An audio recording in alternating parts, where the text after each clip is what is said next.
I think the biggest thing that I would like to do is make my mark on the industry, on the world, on this design process, and bring life back to it. Hi, I'm Ryan Dwyer. I'm 20 years old, studying industrial design at NC State. I remember every day going to Liaisar, the building of design on NC State's campus. There was a quote, literally etched in stone, that read, "All design begins with the dance of life." And this is the story of my creative life and my journey to design. I used to just draw whatever. Eventually, I grew out of it.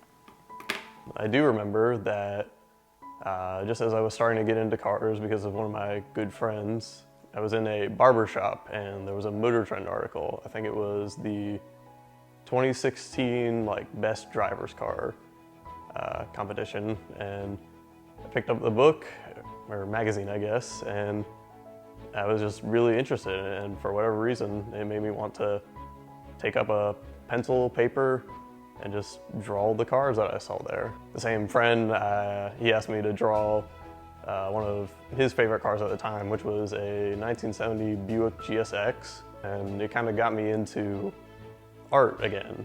That led me to exploring that side of myself. Beforehand, I'd always thought that I was going to be a mechanical engineer because I wanted to get into the automotive field. I started thinking about how I could get the two passions to mesh together. And that led me to one day looking up internships, and I stumbled upon a exterior car design. What they were looking for was transportation design, automotive design, and industrial design. Turns out that NC State has a industrial design program that's well known across the entire United States. I wound up setting my sights on that. I created my own portfolio. It was tough. It was very alien to me. I didn't know what to expect, what people wanted, what just made sense to include, but I gave it my best shot. I thought I was underprepared, that I might not make the cut, and turns out of the around 200 applicants to the program, I was one of 17 that got admitted. Where are you going? State. I'm going to State.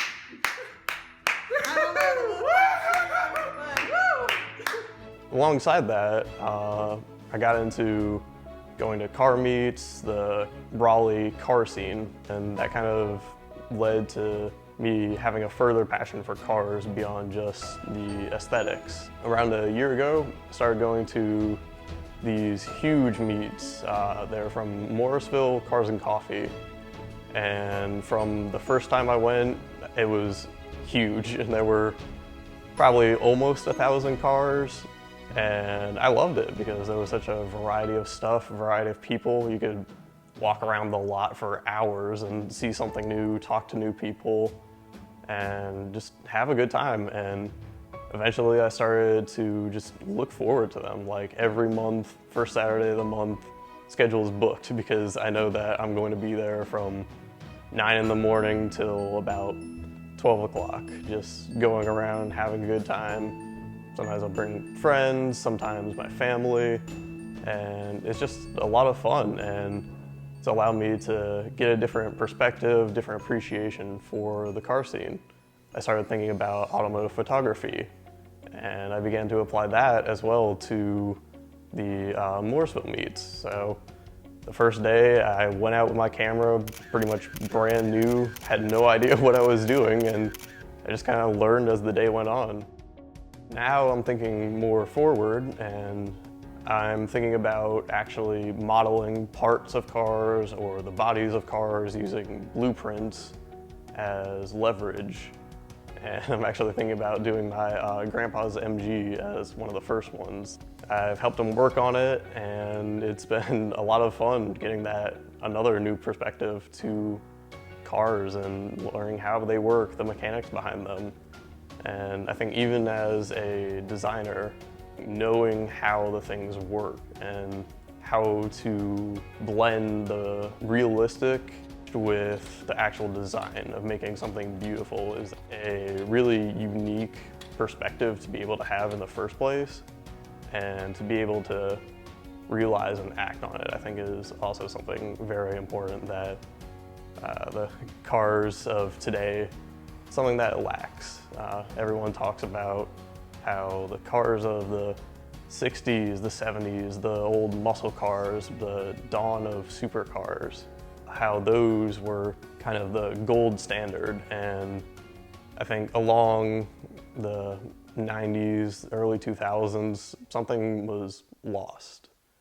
With the current digital age of production, manufacturing, of everything being digital, globalized, is a blessing and a curse for designers in particular. On one hand, you have these amazing softwares, AutoCAD, SolidWorks, the entire Adobe suite for pretty much anything creative, which is great. The problem is people are losing sight of the tangible, the physical hard work and precise art of drawing, doing stuff on paper. And that's what design, industrial design in particular, has taught me, is that you can learn to be proficient at any kind of digital 3D software. The real trick is becoming fluent in design language. More and more from what I've seen is people are losing sight of that. And I think the biggest indication is the car industry. I'm hoping that I can gain experience, expertise, and help to bring that back. You, as a designer, have the responsibility to exploring a brand's history, or even interviewing, talking with other individuals who have owned the cars for decades even, but also blend things to make it beautiful, elegant, user-friendly, and just effective. I think the biggest thing that I would like to do is make my mark on the industry, on the world, on this design process, and bring life back to it. That's the meaning of the quote, all design begins with the dance of life, is you gotta have the life behind the design, the passion behind it, the experience, different customer feedback, different groups, all that to be represented in what you design. If you lose sight of that, your design has less power, it becomes less beautiful, the story's less motivating. Personally, my goal is to make my own perspective, my own life, and the experience of others around me, and help blend those together to make something powerful, something moving, emotional, something just impactful.